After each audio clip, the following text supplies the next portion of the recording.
At his wedding, my brother dumped champagne on my head in front of 200 guests because I wouldn't sign over my beach house. He laughed about it.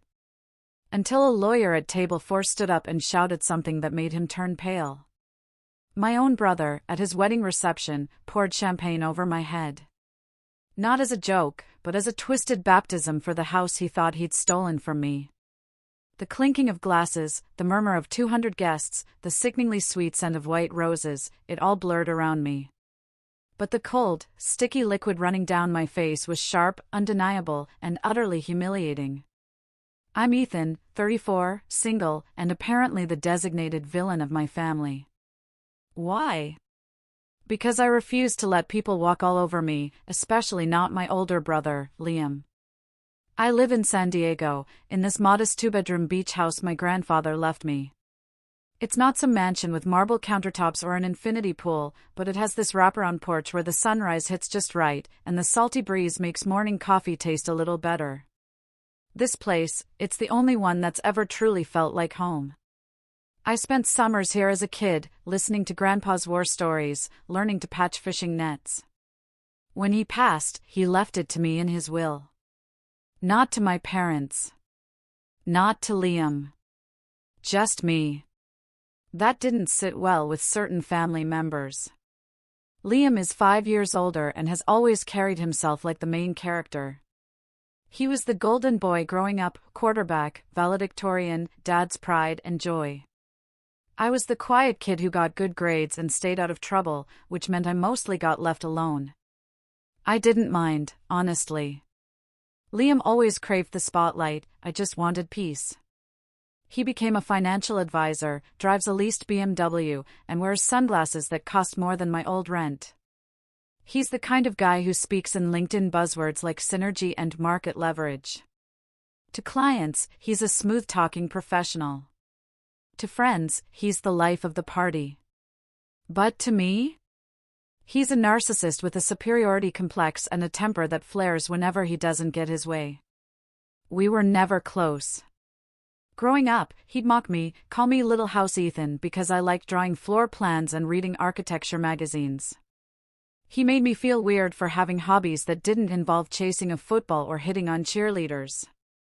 The older we got, the more distance I put between us. But that never stopped him from calling when he needed something. The first hint of trouble came a year ago when Liam got engaged to Olivia. She seemed fine, nice enough on the surface, but she gave me those performative, passive-aggressive vibes. The kind of person who compliments your shirt then asks if you found it on sale, making you second-guess yourself. She called me Sweet Ethan in a voice that made me feel about 3 feet tall and always laughed too hard at Liam's jokes, especially when they were at my expense. The engagement announcement was when I first noticed the shift. We were all at my parents' house for dinner, me, Liam, Olivia, Mom, and Dad, everyone fawning over the ring. Liam stood up, clinking his wine glass, making a big show about this being the start of their empire. Then, casually, like he was asking to borrow a pen, he turned to me and said, "And of course, we'll be spending our honeymoon at the beach house." Got to soak up that ocean view while we plot out baby names. I blinked a few times, confused. "You mean my beach house?" I asked, trying to keep my tone light. Liam chuckled. "Come on, Ethan. Don't be weird. You're not even using it half the time. It's the family house." "No," I said, a little firmer. "It was Grandpa's, and he left it to me." Liam's smile didn't falter, but a flicker of annoyance, maybe, crossed his eyes. He raised an eyebrow like I was the difficult one. "You're seriously going to be stingy about this? It's not like we're asking to move in. Just a couple weeks. Family supports family, right?" My mom chimed in then, always the peacemaker. "Ethan, honey, don't be so rigid. It's just a gesture. You know, your brother's been under a lot of stress." And that, right there, was the recurring theme. Liam could bulldoze a whole crowd and still be seen as under stress while I was rigid if I didn't roll over. I didn't argue that night. I told them I'd think about it. But the next morning, I sent Liam a polite text saying I wasn't comfortable lending out the house, especially for weeks, and that I hoped he'd understand. He didn't reply. A week later, my dad called and asked if I was really going to sabotage my brother's big moment over a pile of wood and sand. That's how he referred to the house. When I reminded him it was Grandpa's legacy, he sighed and muttered something about me being sentimental and difficult. I could feel myself shrinking, like I was 12 again, being scolded for not going along with whatever Liam wanted. After that, things went quiet. Suspiciously quiet. Liam didn't reach out. No birthday call, no check-ins. I figured maybe he got over it, or at least decided to tolerate me until after the wedding. I was wrong. What started as a snide assumption about my property quickly morphed into something much uglier. Wedding invitations went out 6 months before the big day. Mine arrived late, and unlike everyone else's, it didn't include a plus one. That stung a little. I wasn't dating anyone, but the exclusion felt targeted, like they were making it clear I was tolerated, not welcomed. I RSVP'd yes anyway. If I didn't go, it would only give Liam another reason to paint me as the black sheep. And honestly, part of me wanted to be there. I wanted to see who else in the family would show their true colors now that the lines were being drawn. About 2 weeks before the wedding, I got a call from my Aunt Carol. She's one of the few people in the family who's always treated me kindly. She told me, off the record, that Liam had been bragging at a family barbecue, one I wasn't invited to, that he was working on getting the beach house signed over before the wedding so Olivia and he could finally have their own summer getaway. Apparently, he'd already shown her photos of the house and mentioned remodeling plans. I was stunned, furious, but mostly, I just felt betrayed. It was like he didn't even see me as a person with boundaries, just an obstacle between him and something he thought he deserved. I didn't know whether to confront him or just show up at the wedding and let him try whatever he was planning. But either way, I wasn't going to roll over. The final straw, the moment I knew things were going to get bad, came just days before the wedding. I received an envelope in the mail from Liam's legal consultant. It wasn't a law firm, just a guy he knew from college who worked in real estate. The letter inside was written in overly casual language, basically suggesting I transfer ownership of the beach house to Liam and Olivia as a wedding gift and symbol of family unity. It even had a draft deed attached with my name already typed in the grantor box. No request, no conversation, just a piece of paper that screamed entitlement. I didn't respond. I didn't yell. I didn't call anyone. But in that moment, something hardened in me. I was done playing nice. I didn't know how yet, but I was going to make sure that Liam learned, in front of everyone, that he couldn't manipulate me into submission. And as fate would have it, the perfect moment arrived at his wedding reception when he dumped champagne over my head in front of 200 guests. He thought it was funny, but someone at table 4, someone he didn't expect, stood up, and what they shouted, it wiped the smile off his face completely. I showed up to Liam's wedding with my suit pressed, my shoes shined, and a calm expression that betrayed the war going on inside my head. I wasn't there to cause a scene, not yet, but I wasn't going to be a doormat either. The venue was a high-end coastal resort about 40 minutes from my beach house. Everything about it screamed, look how successful I am, white roses wrapped around marble columns, a string quartet under a canopy, servers in tuxedos gliding past with silver trays. Even the gift table had a velvet rope. I nodded politely to extended family I hadn't seen in years. Some hugged me tightly, others gave me a half-smile, like they weren't sure where I stood in the unspoken family feud that had taken root ever since Grandpa's will came out. I didn't bring it up. I didn't need to. The tension was already thick enough to chew. The ceremony itself was beautiful, I'll give them that. Olivia looked stunning in her lace-trimmed dress, and Liam, ever the showman, wiped a theatrical tear during his vows. People awed. My mother dabbed her eyes with a tissue. I clapped like everyone else, even as a voice in the back of my head whispered, he's only crying because he thinks he just married his way into a beach house. At the reception, they sat me at table 11, way in the back corner near the kitchen doors. You know, The table where they stick the relatives they'd rather not acknowledge unless there's a photo op. My name card was slightly bent, like it had been thrown on at the last minute. I looked around and saw that everyone else in our immediate family was seated closer to the front, near the head table. Aunt Carol sat next to me. "Don't take it personally," she whispered as we toasted with flat champagne. I overheard Olivia saying they didn't want you killing the vibe. Whatever that means. I smiled tightly. She's afraid I'll remind Liam that I exist without kneeling. Carol smirked but said nothing. She knew better than to add fuel. She had to keep peace with the rest of the family. After all, dinner came and went, and it wasn't long before people were up dancing, mingling, and making speeches. The MC kept things moving with cheesy dad jokes and forced enthusiasm. Meanwhile, I kept one eye on the bar and one on Liam, who seemed to be getting drunk off his own ego more than anything in a bottle. He kept gesturing grandly, hugging guests like a politician, whispering in Olivia's ear as they shared smug smiles. I should have left. Every bone in my body told me I didn't belong there. But I stayed, because something about that night felt like a final exam, like I was supposed to witness all of it before whatever came next. I sipped my watered-down cocktail and waited. Then came the family tributes. Olivia's maid of honor gave a sweet, if overly rehearsed, speech about their sorority days and how Liam made Olivia laugh every single day.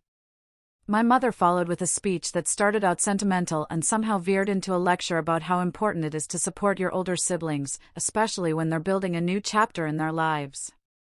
I kept a straight face even as half the room turned to glance at me during that line. And then, as if on cue, Liam took the mic. He wasn't supposed to give a speech, at least not yet. But he swaggered onto the dance floor, waved the MC away, and flashed that practiced charming grin. "Ladies and gentlemen," he began, "I know tonight is about love and unity and all that jazz, but I just want to take a moment to acknowledge someone very special in my life." I knew he was talking about me before he even turned toward the back of the room. "My little brother, Ethan." Scattered applause. A few confused claps. I froze in place, still holding my drink. "Now, Ethan," Liam continued, "isn't exactly a spotlight kind of guy. He's more of a porch-sitting, ocean-watching, book-reading kind of guy." He chuckled. "But he's always been there. And while we don't always see eye to eye, I know deep down he loves his family." He raised his glass. "So, Ethan, thanks for coming. And thank you in advance for the incredible wedding gift you're going to give us." I blinked. A ripple went through the crowd. Olivia giggled, hiding her face behind her hands. My father gave a single approving nod, like this was all part of some rehearsed performance. I felt the blood drain from my face. This wasn't a speech. It was a setup. Liam went on. "You see, Ethan has this gorgeous little beach house. Some of you have seen it. It's right on the water, breezy, perfect for summer getaways. It belonged to our grandfather, who always said family came first. And Ethan, in his quiet wisdom, has decided to honor that tradition." He looked at me then, smiling, daring me, by giving us the keys as a symbolic gesture. A new beginning for a new family. The room erupted in applause. People whistled. Someone at another table yelled, "That's so generous." I stood up. Slowly, my chair scraping against the floor made a loud, awkward sound. I was still holding my drink, still trying to process the public ambush I just walked into. Liam raised his eyebrows. "Ethan, you want to say a few words?" I stared at him. Every nerve in my body was telling me to explode, to yell, to call him a liar, but all I did was shake my head and sit back down. I wasn't going to give him the satisfaction. Aunt Carol leaned over and whispered, that was low, even for him. "I'm fine," I lied. My heart was pounding so hard it felt like it might break through my ribs. The next 30 minutes were a blur. People came over to thank me. Some hugged me. One guy even asked if I'd rent the place to him when Liam wasn't using it. I had to excuse myself to the restroom just to breathe. When I got back to the table, my phone buzzed. It was a text from Liam. Smooth move. Just go with it. You'll look better if you don't make a scene. I stared at the screen. My jaw clenched.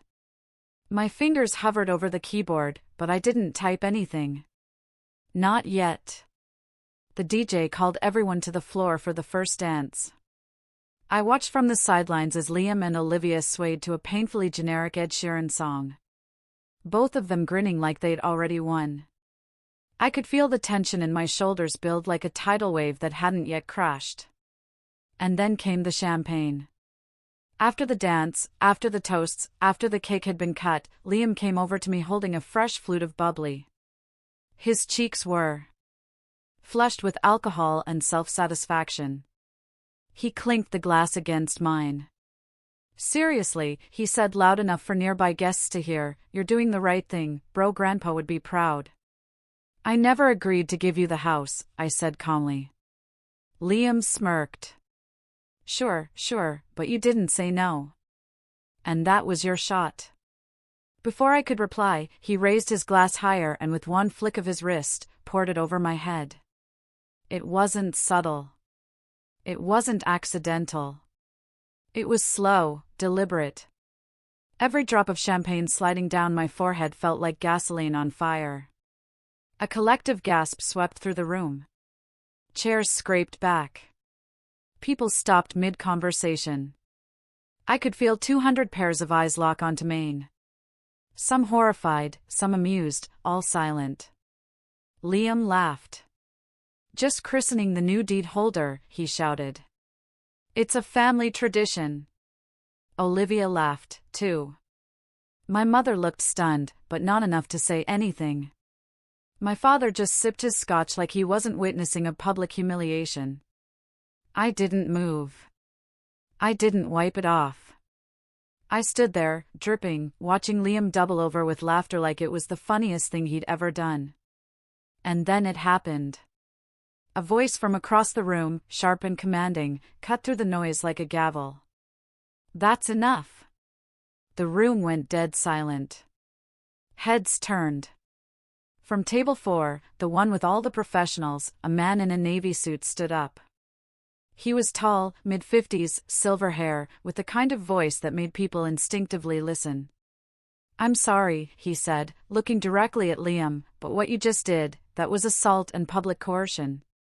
Liam's face went pale. The man stepped forward, slipping something from his inner jacket pocket. I'm a real estate attorney, and unless Ethan here has signed anything willingly, you're not getting your hands on anything except a possible lawsuit. The champagne dripping down my collar suddenly felt cold. Liam opened his mouth, but no words came out, and just like that, the mask started to crack. The silence that followed the lawyer's outburst was thick enough to slice with a steak knife. Everyone had turned, faces frozen mid-laugh, eyes wide with confusion or second-hand embarrassment. I could still feel the champagne soaking into my shirt collar, the bubbles trailing down the back of my neck like cold fingers. Liam stood there across from me, still holding the empty flute, his hand trembling just slightly now. His tan had gone a shade lighter. His jaw tightened, but the cocky grin was gone. The man from table 4 walked closer, his polished shoes tapping against the marble tiles. He wasn't smiling. I'm not trying to ruin your wedding, he said, keeping his voice level. But I am not going to sit by and watch you humiliate someone over property that clearly doesn't belong to you. He turned to me. Are you all right? I nodded slowly, trying to find my voice. Yeah, just surprised. The man handed me a business card. David Hayes. I specialize in estate law. If he sends you anything else, letters, emails, documents, you call me. I'll handle it. Liam stepped in then, trying to regain control. All right. Let's not blow this out of proportion. It was just a joke. A joke? David shot back. You publicly implied your brother gave you property he legally owns. Then you doused him with alcohol in front of 200 witnesses. I'd love to hear how that plays in court. The DJ, trying to salvage the mood, turned the music back on. Something upbeat and loud enough to drown out the tension, but the damage was done. The bubble had popped. Liam's friends slowly peeled away, returning to their tables like nothing happened. Olivia, her face flushed and her smile twitching at the corners, grabbed Liam by the wrist and hissed something in his ear before dragging him toward the ballroom exit. I wiped my face with a napkin someone handed me, I think it was Aunt Carol, and took a shaky breath. For the first time in my adult life, someone had stepped in for me without hesitation, without second-guessing. And for once, Liam didn't get away with his theatrics. That should have felt like the end of the story. But it wasn't. The real betrayal came after. Not 5 minutes later, my mother approached me, face tight with discomfort, like she'd just walked barefoot across broken glass. Her voice was soft, apologetic, the way she used to sound when she was trying to tell me something awful while pretending it wasn't. "Ethan," she said, gently grabbing my wrist, "could we talk outside?" I followed her to a small garden patio behind the ballroom. It was quieter there, away from the music and whispers.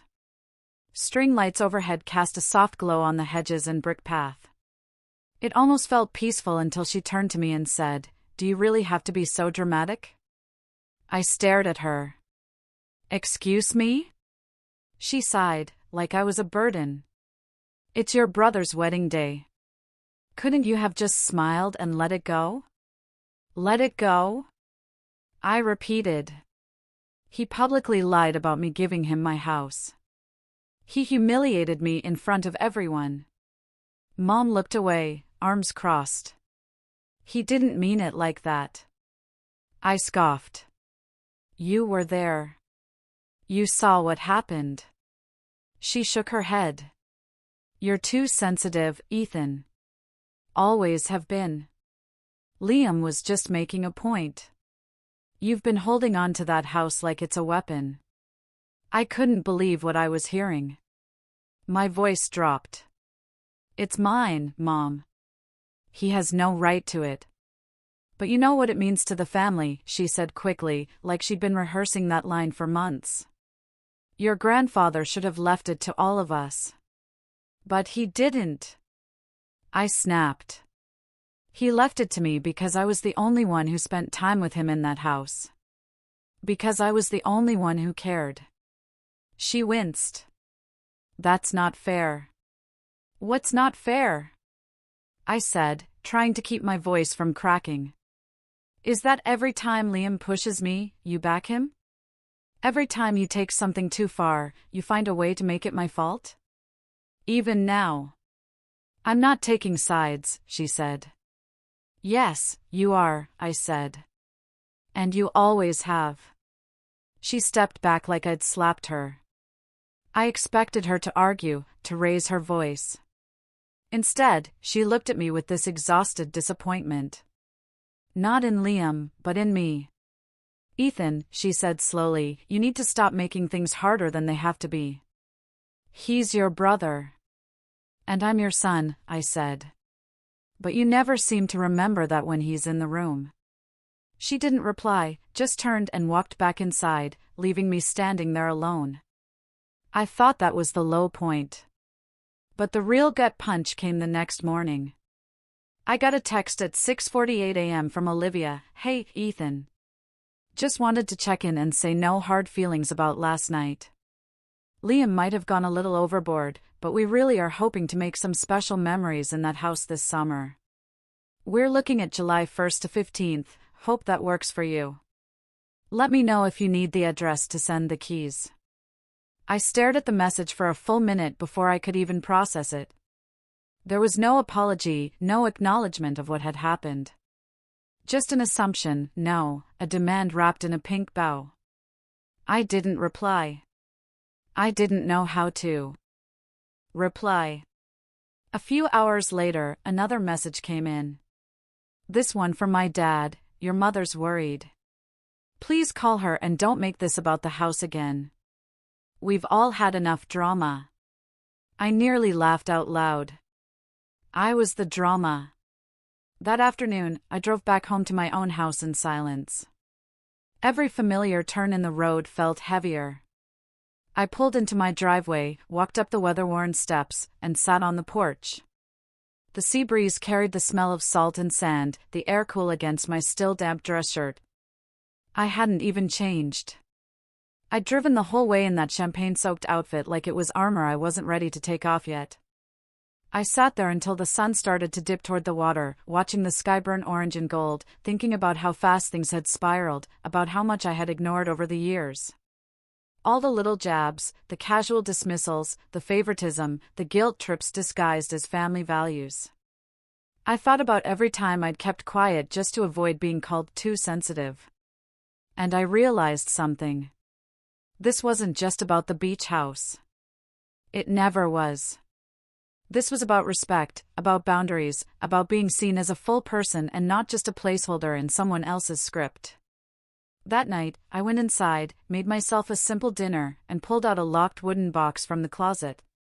Inside was my grandfather's original will, a notarized copy.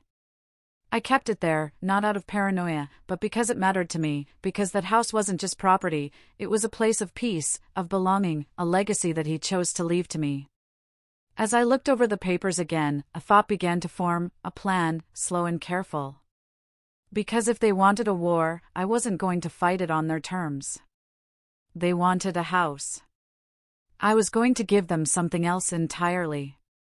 But not yet. First, I had to find out just how far Liam was willing to go. And he didn't make me wait long. A few days later, I got a letter in the mail. Not a text, not a phone call, an envelope. Inside was a formal request drafted by a different lawyer, not David from Table 4. This one from a firm I didn't recognize. It read, per previous verbal agreement at the wedding reception, we are requesting that you sign and return the enclosed quitclaim deed by the end of the month. This will allow for the peaceful and timely transfer of the property located at my beach house address into the joint ownership of Mr. Liam, last name, and Mrs. Olivia, last name. Verbal agreement. He was trying to use the wedding speech as legal proof that I'd agreed to sign over the house. I read the letter 3 times before setting it down. My hands were steady. My heartbeat wasn't, because now it was real. He wasn't just hinting anymore. He was coming for it, and I was done playing defense. The letter sat on my kitchen table for days. Every morning I'd walk past it, unopened after that first read, trying to convince myself it was just a bluff. That Liam had gone too far and someone, anyone in the family, would step in and tell him to knock it off. That surely Olivia wouldn't let him do this. That my parents, who had always preached family comes first, would remember I was family, too. But no one called. No one knocked on my door. And the letter stayed right there, like a loaded trap I wasn't supposed to see coming. I didn't tell anyone at work what was going on, though I'm sure they could tell something was off. I was quieter, more withdrawn. I'd stare at spreadsheets without really seeing them. Fingers hovering over the keyboard without typing. I started taking long lunches, not to go anywhere, just to sit in my car and listen to the waves crash through my rolled-down window. There was something about the sound of the ocean that made it both easier and harder to breathe. That week, I stopped answering family group chats. I didn't pick up when Mom called twice or when Dad left me a voicemail saying, "We just want to smooth things over." Don't be unreasonable, Ethan. I stopped opening social media altogether. I couldn't stand seeing tagged photos from the wedding or, worse, smiling comments from people I hadn't spoken to in years congratulating Liam and Olivia on their new beach property. Their words, new beach property. Like I had handed them the keys with a red bow. The worst moment came one evening when I pulled into the driveway after a grocery run and noticed something odd. The porch light was on. I hadn't left it on. A chill ran through me. I parked quickly, grabbed a flashlight from the glove box, and approached the house cautiously. As I stepped onto the porch, I noticed footprints in the sand trailing up from the beach. Not mine. My front door was closed, but not locked. That part stopped me cold. I always locked it. Always. Muscle memory, habit, paranoia. Call it what you want, but I never left that door unlocked. I pushed it open slowly, flashlight in one hand, phone in the other. "Hello?" I called out. Silence. I stepped inside. The living room was untouched. Kitchen, too. I checked the bathroom, the back porch, the guest room. Nothing out of place until I opened the door to my bedroom. And there, on my bed, was a manila envelope. Same law firm's logo stamped on the front. Inside, another quitclaim deed. Another letter. This one, terser, sir, this is your final reminder. Our clients expect cooperation. Failure to respond will result in escalation. No signature, just initials. I sat down slowly on the edge of the bed, envelope in hand. He'd been here. Not just Liam, no, he probably sent someone. But still, someone had entered my home without permission and left paperwork on my bed like it was a hotel welcome packet. That night, I didn't sleep. I turned off every light, locked every window, and sat in the living room with a baseball bat across my lap, heart hammering in my ears like a metronome I couldn't shut off. I kept the porch light off this time. If they came back, I wanted to see them. I wanted to catch them in the act. But no one came. The next day, I filed a police report. I didn't name Liam. I didn't accuse. I just stated the facts, that I came home to find my door unlocked, strangers' footprints on my property, and legal documents left inside without my consent. The officer was polite but non-committal. Could have been a delivery, he offered. Maybe a paralegal. I didn't request anything, I said. He shrugged. Not much we can do unless you catch them in the act or have video. Maybe consider a camera system. So, I bought one. A full set, doorbell, floodlight cam, motion sensors. I spent the weekend wiring it all up myself. Every screw drilled with the tight-lipped precision of a man who had run out of second chances. Something shifted in me during that installation, a quiet resolve. I wasn't going to beg for fairness. I wasn't going to plead or reason or try to make anyone understand why this was wrong. I was done explaining myself to people who never listened. That same weekend, I drove to my grandfather's old storage unit. It had been cleaned out after his passing, but I kept a few boxes stored there, mostly his journals, some photos, and a few odds and ends no one else wanted. I found the box labeled Property Docs and pulled it down, fingers trembling slightly. Inside, receipts, letters, blueprints, and one very important binder, the kind of thing only someone from his generation would have assembled. Every record related to the house, tax assessments, repair logs, insurance policies dating back 30 years. He'd written notes in the margins with a black ballpoint pen, fixed the roof after the hurricane, replaced the dock with Ethan, summer 2008. There was history in every page. My history. Later that night, I made a copy of the binder and dropped it off at David Hayes' office, the lawyer from the wedding. His assistant took it, eyes widening slightly when I told her what was inside.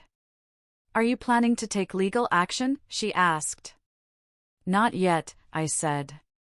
"But I want to be ready." She nodded. "We'll be in touch." The following week, the calls from Liam started. First, casual, "Hey, man. Sorry about the champagne thing. Just got carried away.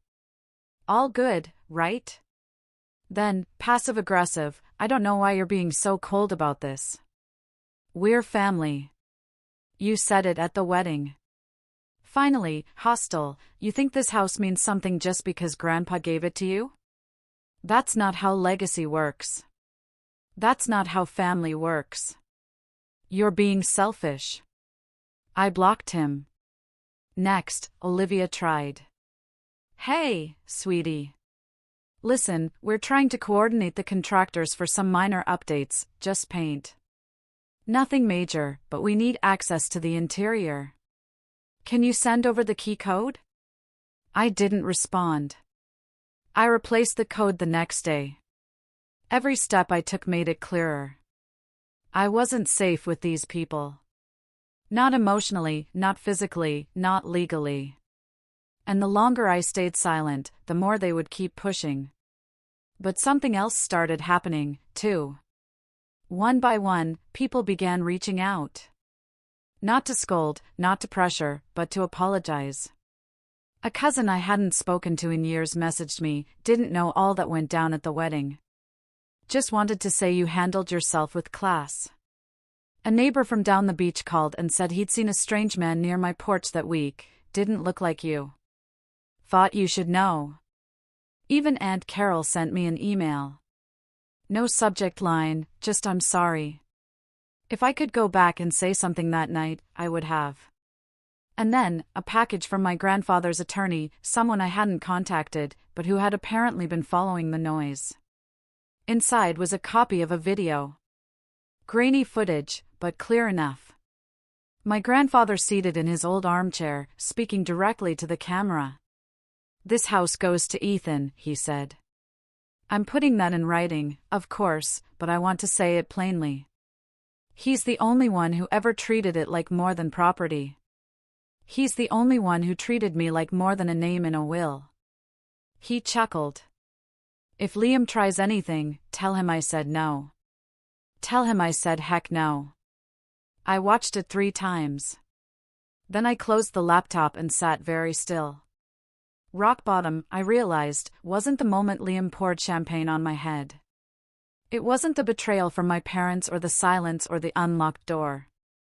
It was the moment I realized I had spent my entire adult life hoping for something I was never going to get: validation, fairness, an equal seat at the table. And I was done waiting. They wanted war. I was finally ready. But first, I had one last thing to do, because someone had helped Liam get that law firm involved. And I had a very good idea of who. I didn't start the next part of my life with some big speech or grand gesture. It began quietly, with a trip to the county clerk's office. I walked in on a drizzly Wednesday morning, wearing jeans, a windbreaker, and a calm I hadn't felt in months. I had a folder tucked under one arm, the notarized will, the property records, the video transcript, and the letter Olivia had sent me requesting the house key for contractor access. That last one was highlighted and printed on company letterhead, a rare rookie move. The clerk behind the glass window greeted me with the same polite indifference I imagined she gave everyone. I slid the folder through the slot. "I'd like to place a formal notice on my property title," I said. "A preventative flag. There may be unauthorized attempts to claim or alter ownership." She raised an eyebrow. "You've got paperwork to support that?" I gave her a small smile. "Plenty." An hour later, I left the office with the paperwork filed and a legal freeze on any ownership transfers regarding the property. That meant even if someone tried to sneak something through, even with a forged signature or a shady notary, it would set off alarms and require a full investigation. That was my first real step out of the shadows. My first act of defense that felt like offense. And from there, things started to move. David Hayes called me that evening. "Got your documents," he said. I watched the video twice. Brilliant, emotional, clear intent. "If they try to take this to court, we'll eat them alive." I exhaled slowly.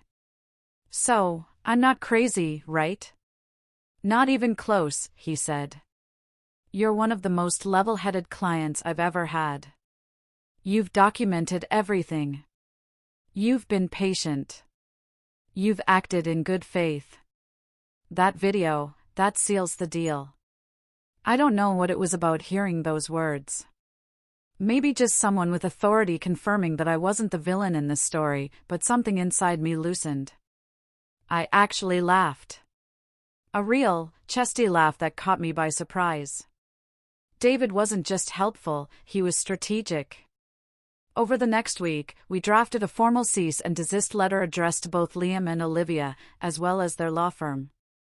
It included evidence of coercion attempts, documentation of unauthorized property entry, a copy of the recorded will and video statement, and a warning that any further attempts to interfere with the property would result in legal action. We mailed it, emailed it, and served a copy directly to Liam's office in Midtown. According to David, it hit him right as he was walking into a client meeting. I didn't hear from Liam after that. Not for days, not even a whisper. It was eerie, but peaceful. I used the quiet to rebuild my routines. I started waking up early again, the kind of early where you can still hear the foghorn in the distance and feel the ocean mist cling to your skin. I'd make coffee, sit on the porch wrapped in an old wool blanket, and just watch the tide come in. I started sketching again, something I hadn't done in years, drafting little renovations I might one day make to the house, a sunroom off the back, a reading loft above the kitchen, maybe a tiny guest cabin tucked near the dune grass for the rare friend who visited. For the first time in a long time, I stopped thinking about them, and I started thinking about me. Word got around slowly. People in the family started to realize I wasn't caving, that I hadn't signed over anything, that I had gotten legal help and wasn't afraid to use it. Some reacted with silence. Some, like Aunt Carol, became quietly supportive. She dropped off a pie one Sunday afternoon and sat with me on the porch. No lectures, no pity, just quiet conversation about Grandpa and the garden he never quite managed to grow. Others tried to pivot. One of Liam's groomsmen messaged me on social media with a clumsy, "Hey man, just wanted to say I admire how you're standing up for yourself." I didn't reply. 2 days later, he deleted the message. But the real shift happened when a local architecture firm, small, community-driven, mostly coastal restoration work, reached out after seeing my name mentioned in a real estate newsletter. The founder, Eleanor, had read about my grandfather's house years ago in a feature on historic beach properties. "We're working on a preservation project up the coast," she said over the phone. "Saw your family name come up recently and thought, I don't know, maybe you'd want to get involved." I hesitated. I'm not a licensed architect. I just draw. "Then draw," she said. "We'll handle the licenses. Come in and meet the team." So, I did. I brought in a portfolio of old sketches. Some I'd done as a teenager, others just weeks old. And they flipped through them like they were seeing treasure maps. Eleanor offered me a freelance contract on the spot. Not full-time, not yet, but enough to get my hands dirty again. Enough to feel useful. I started spending 2 or 3 days a week in their little studio space, consulting on layouts, offering design ideas, helping with mock-ups. The team was kind, down to earth. No one made me feel like an outsider. They respected my ideas even when I second-guessed myself. That job, small as it was, changed everything. It gave me momentum, purpose, a sense that maybe, just maybe, the beach house wasn't a burden or a source of drama. Maybe it was my beginning. That's when I started the blog. I named it Salt and Sawdust, a little nod to Grandpa's woodworking shed out back. I posted photos of the house, the renovation plans I'd drawn, memories from summers past. I wrote short pieces about coastal living, building things with your hands, preserving family legacies without losing yourself. At first, only a few people read it, then a few dozen, then a few hundred. Within 2 months, I was getting emails from people across the country. Some shared stories of houses they'd inherited. Others asked for help designing their own beach cabins. One woman from Virginia sent me a photo of a front porch her father had built in 1961, asking how to keep the wood from rotting in salty air. I answered every message, and the more I gave, the more came back. Traffic to the blog spiked. A local lifestyle magazine reached out for an interview. A regional podcast asked if I'd talk about coastal resilience and family preservation. I laughed at first, *me* on a podcast, but I did it, and people listened. And slowly, something strange happened. My name stopped being Liam's brother and became Ethan. Ethan with the beach house. Ethan with the stories. Ethan with the calm voice and steady hands and quiet stubbornness that finally made sense to the people who once overlooked me. Of course, not everyone liked that. Liam sent one last email. Short, cold, congrats on your little blog. You win. Hope it was worth it. I didn't reply. I didn't need to, because by then, it wasn't about winning. It was about becoming. I wasn't the quiet little brother anymore. I wasn't the side character in Liam's story. I wasn't the weird kid who read architectural journals instead of throwing footballs. I was building something, and they couldn't take it from me. But even as my life was improving, even as peace started to grow around me like seagrass after a storm, I knew the storm hadn't passed. Liam wasn't done. He never walked away from something he thought he deserved. And while I was finally standing tall, I could feel the next wave forming in the distance. And this time, I was ready for it. The waves had been calm for too long. It had been 6 weeks since Liam's last email. 6 weeks since that limp hope it was worth it message had landed in my inbox like a final, half-hearted slap. I thought maybe he'd finally accepted it. That the house wasn't his to take. That I wasn't going to fold. That the old dynamic, him demanding, me apologizing, had died the day he poured champagne on my head. But of course, I should have known better. Liam doesn't let go. He bides his time. He regroups. He waits for the narrative to tilt in his favor again. And then he strikes. I got a call from a woman named Sarah Miller, a senior permit officer for the county. Friendly voice, very professional. She'd stumbled across my name while reviewing an application for a remodel permit for my beach house. Just wanted to verify some details, she said. There's a discrepancy in the ownership name listed versus what's on file. My stomach dropped.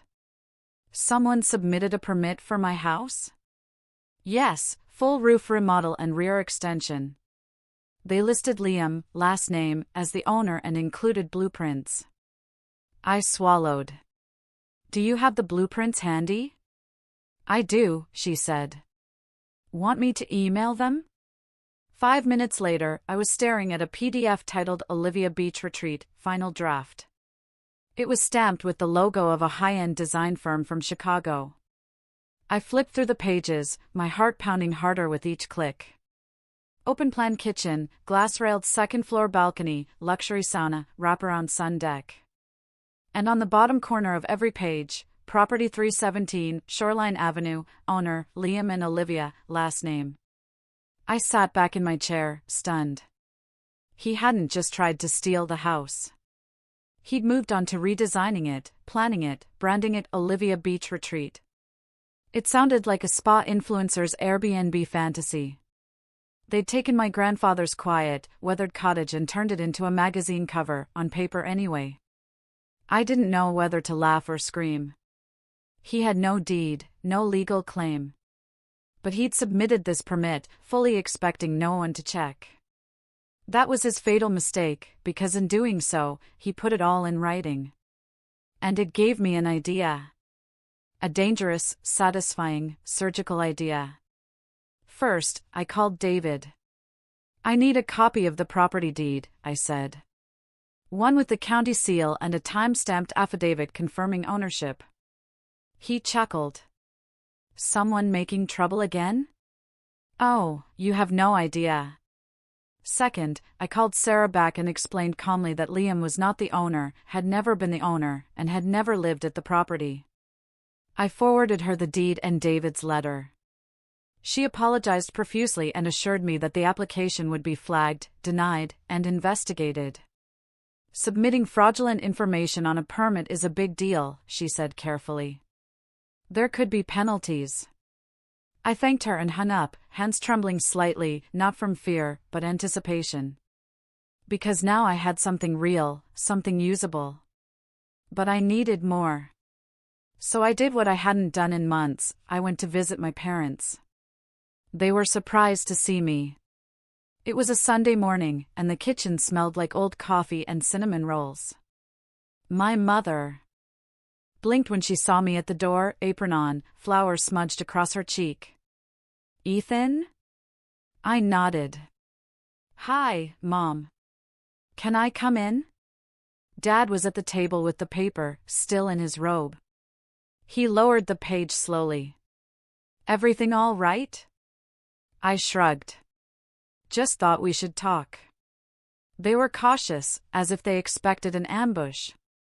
I didn't blame them. I'd been cold and distant. I'd blocked numbers, ignored texts. I'd made it clear they weren't exactly in my corner. But now I needed something. So I sat down, smiled politely, and said, "Did Liam ever ask you to co-sign anything for the house?" That got their attention.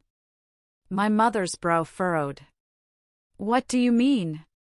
"I mean, did he ever show you documents, letters, ask for signatures, anything that looked official?" She shook her head. "No, never." "What?" My father, however, was quiet.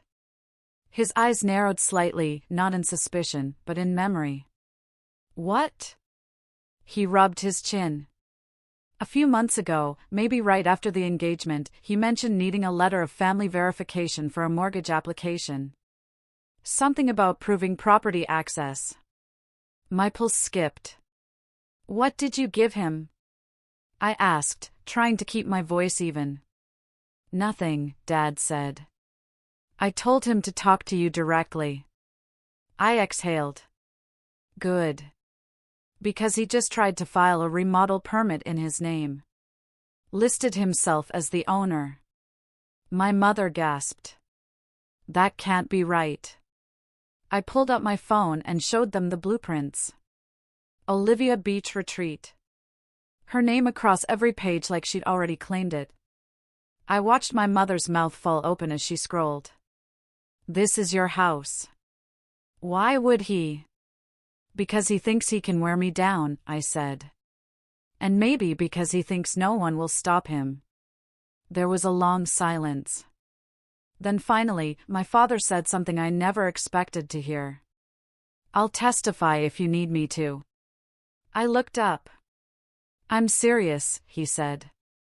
"This is beyond family bickering. He's crossing lines." My mother nodded slower. "We never wanted to pick sides, Ethan. But maybe we should have stepped in sooner." I didn't say "I told you so." I didn't say anything at all. I just nodded, stood, and said, "Thank you." Back in the car, I sat there with the engine off, staring at my reflection in the rearview mirror. There was a quiet strength in my face that hadn't been there months ago. Less fear, more resolve. This wasn't about payback. Not really. This was about ending something. Ending the cycle, the manipulation, the entitlement. I drove back home and set the next part of my plan in motion. I pulled up the blog, Salt and Sawdust, and started writing a new post. This time, I wasn't subtle. I told the story of a coastal home passed down through generations. A grandson trying to preserve its legacy. A relative who wanted to turn it into a personal resort. I didn't name names, but anyone who knew, knew. The post went viral. It was shared hundreds of times in local social media groups. Picked up by a real estate ethics forum. Commenters flooded in, sharing their own stories of inheritance theft, of pushy siblings, of families fractured by greed. Somewhere in that flood of comments, someone wrote, "Sounds like your brother tried to file a remodel permit illegally. That's a felony in some counties." Another wrote, "I'm a property attorney in Florida. If you ever want to talk about civil recovery options, hit me up." It snowballed from there. 3 days later, I got a message from a local news reporter who covered community property disputes and zoning issues. She wanted to do a feature, said she'd been following the blog for weeks and felt the story captured something deeply relatable. I hesitated. I didn't want to torch the bridge. But then again, maybe the bridge was already gone. So, I agreed to the interview under one condition: no names, just the story, the struggle, the fight to preserve not just a house, but a legacy. The piece ran a week later, The House He Fought For, When Family Legacy Meets Entitlement. It blew up. I started getting invites to speak at community panels. The architecture firm offered me more hours. They wanted to expand the preservation division. One of their clients wanted me to design a beach-facing guest house modeled after mine. I got offered a side gig consulting for a podcast about inheritance disputes. Every step forward made Liam's silence louder, until finally, he broke it. A manila envelope appeared on my porch. Inside, a handwritten note: I thought this was between us. I didn't think you'd turn it into a sob story. You made me look like a thief. I folded the note carefully, set it aside, and smiled. Because that's exactly what he was. And soon, everyone else would know it, too. Because thanks to the remodel permit, I had found something buried deep in the paperwork. Something he never thought I'd notice. A loan, backdated, against property he didn't own. And with that, I didn't just have the high ground. I had a weapon. I didn't rush the revenge. That's the thing about justice, the real kind. It's slow. It's deliberate. It builds brick by brick until the person who tried to climb over you suddenly finds themselves sealed in a box of their own making. And Liam, he built his box with a smile on his face. See, after the remodel permit fiasco, I did some digging. That blueprint PDF had been watermarked by a firm in Chicago. I called and asked some polite questions, posing as a curious client interested in their design services. The receptionist mentioned they had just wrapped up a consultation for a high-end private beach project in our area, which they described as already partially financed. Partially financed, those two words rang louder than any alarm. I reached out to David immediately. We need to pull public loan records tied to my property address, I said. Someone might have taken out money against my deed. He got to work that same day. By Thursday morning, I was sitting in his office as he slid a manila folder across the table. Inside, gold. Liam had applied for a private bridge loan through a boutique lender in Los Angeles using my property as part of the loan's collateral package. Not the title, he didn't have that, but he had submitted documents claiming intent to acquire the house. The application included his wedding speech as verbal confirmation, a fake email from me supposedly stating I was considering the transfer, and the remodel permits as proof of preliminary investment. The loan wasn't huge, around $120,000. But that didn't matter, because he had used fraudulent documents to secure it. And fraud? Fraud opens doors. Not for Liam, for me. We can go two ways with this, David said. File a civil suit for damages. He paused. Or we take it to the state licensing board. I raised an eyebrow. He's not a contractor. No, David said slowly. He's a financial advisor with a Series 65 license, which means he's legally obligated to disclose everything. Any criminal complaint, any ethics violation, any fraud accusation. My heart skipped. And if he doesn't? Best case scenario, he's suspended. Worst case, he's blacklisted permanently. That was the key. The button, the final thread in a sweater he'd been yanking at for years. I looked at David and nodded. Let's do both. And so it began. We filed a formal complaint with the state financial licensing board, including all the evidence, the fake remodel permits, the fraudulent collateral documents, screenshots of Olivia's message about contractors needing access, the fake email supposedly from me, a notarized affidavit from Sarah at the permit office confirming the submission, and of course, my grandfather's video, which we labeled simply as Exhibit E. The board opened an investigation within a week. 2 days after that, we served Liam with notice of a pending civil suit for attempted property fraud and financial misrepresentation. I didn't send it to his house. I had it delivered to his office in front of his coworkers by a professional process server who, I later learned, announced it loudly in the lobby. Mr. Liam, last name, you've been served. Civil suit. Fraud. Poetic. I wasn't there to see it, but a friend of a friend, someone who worked in the same building, said he went white as chalk and locked himself in his office for hours. Olivia showed up at my house that evening. Not texting, not calling, just showing up, high heels sinking into the sand, posture tight as piano wire. I met her on the porch. She didn't ask to come in. She just said, "What are you doing?" I crossed my arms. Following the law. Something you too should have considered.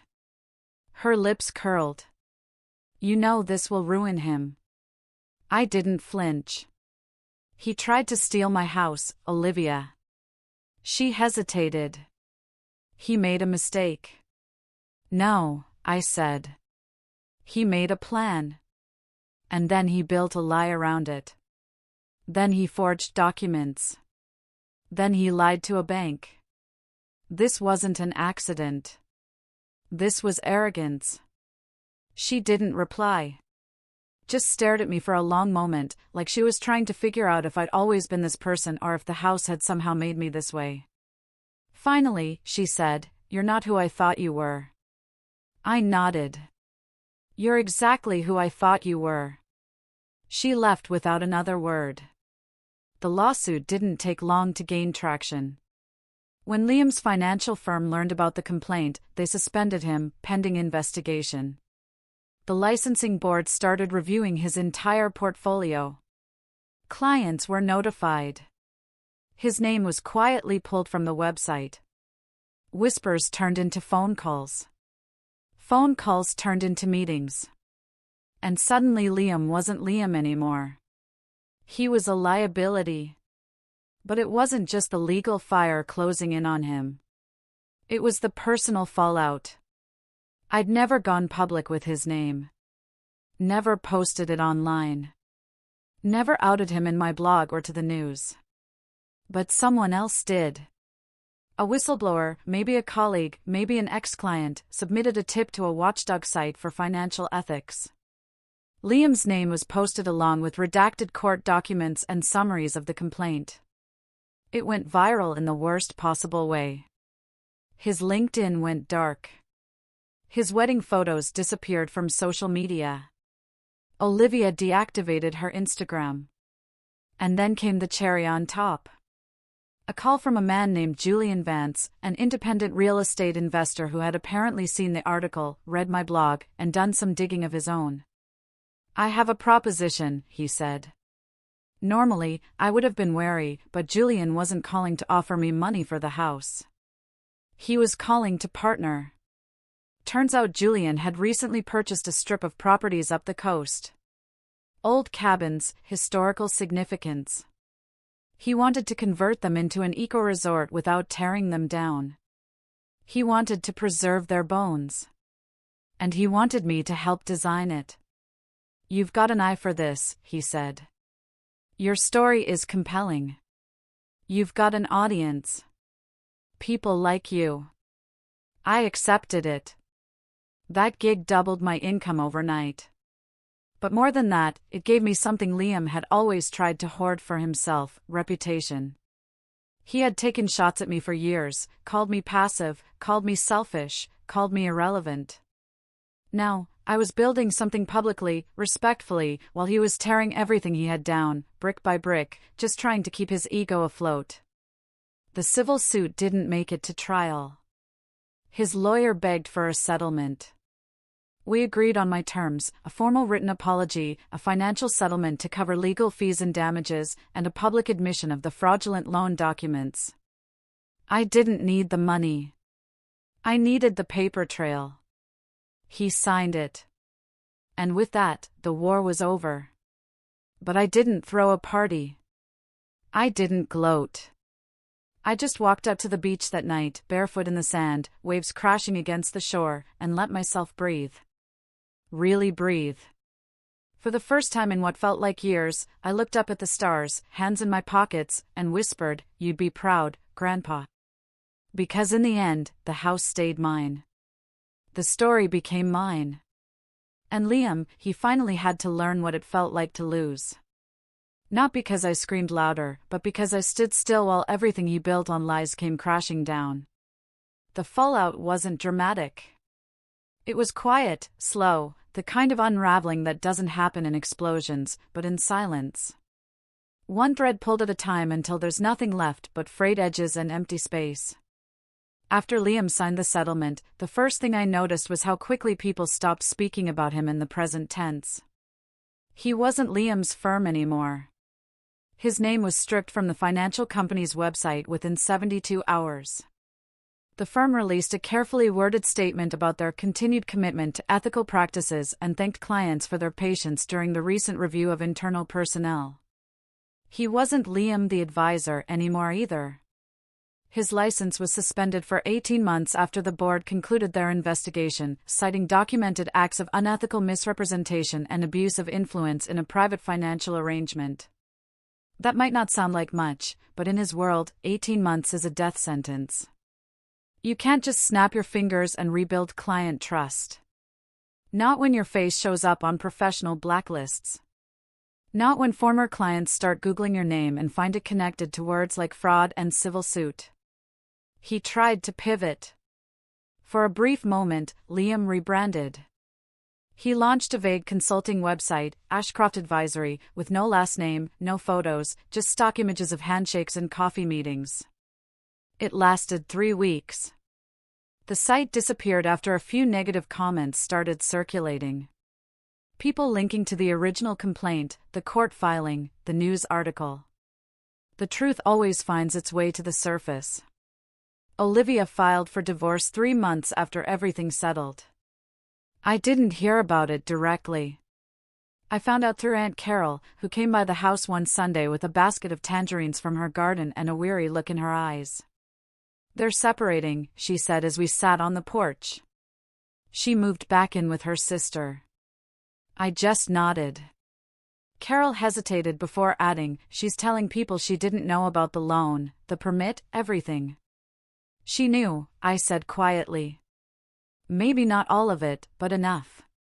She didn't argue, just looked out toward the water and said, your grandfather would have handled it worse. You know, I once saw him throw a hammer through the garage door over a broken pressure valve. That made me laugh. Yeah, he had a temper, but he also had a spine, she said. Like you. The family, for what it's worth, recalibrated.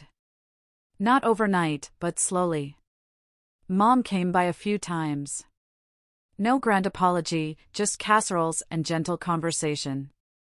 It was her way of reaching out. I accepted it for what it was. I didn't need groveling. I just needed space to be seen without judgment. Dad took longer.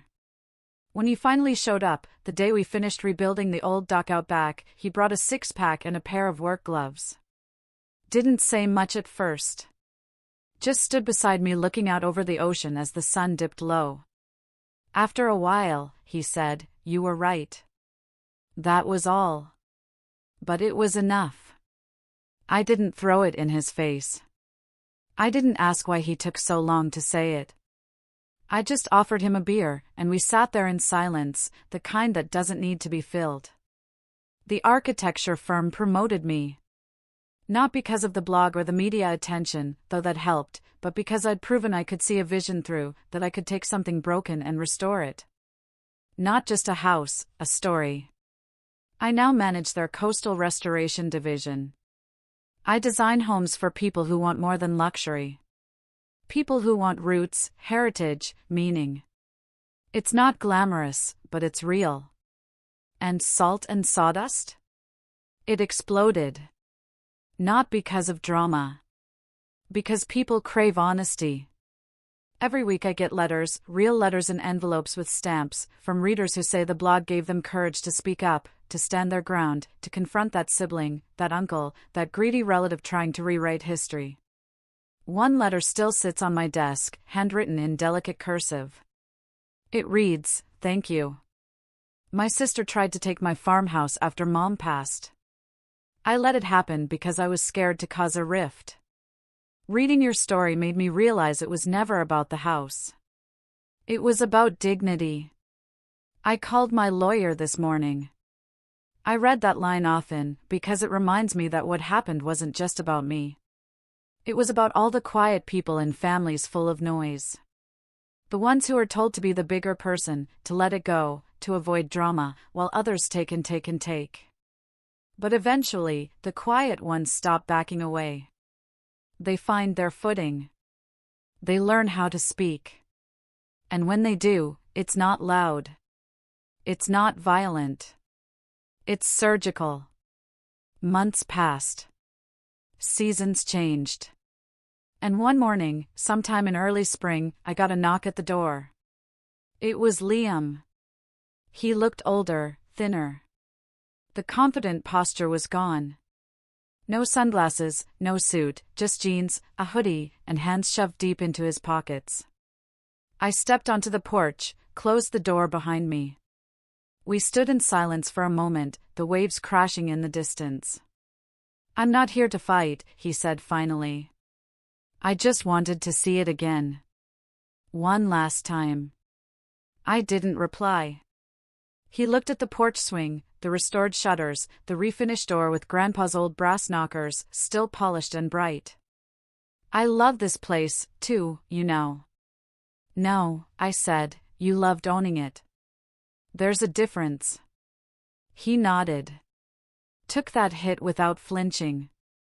"I lost everything," he said. "The job, Olivia, my reputation. You tried to steal something that wasn't yours. I thought I could get away with it. That much, at least, was honest." He looked at me then, not with anger, not with pride, but with shame. "I'm not asking for forgiveness," he said. "I just wanted to say you were right. And I'm sorry. I didn't say anything. Not because I wanted him to suffer, but because I truly didn't know how to respond."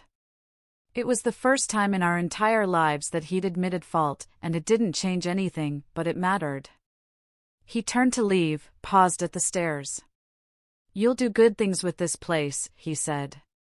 "You already have." Then he walked away, down the steps, across the sand, and into the morning fog. I haven't seen him since. I don't know where he went. I don't ask. That part of the story is over. Now the beach house is mine again in every sense of the word. No lawsuits, no guilt, no shadows lurking around the edges. Just peace. Sunlight dances on the water every morning. The porch swing creaks in rhythm with the wind. My sketches fill the studio, and my coffee always tastes better when I drink it with the door open. Sometimes I sit in Grandpa's old chair and think about the quiet fight it took to get here, the line I had to draw, the stand I had to make. And how in the end I didn't win because I shouted louder. I won because I never moved. When people ask me now, was it worth it? The conflict, the family rift, the long road? I just smile. I point to the porch, to the sun rising over the water, and I say, this is mine, every inch of it. And I didn't give it away. What would you have done if your family tried to steal your inheritance?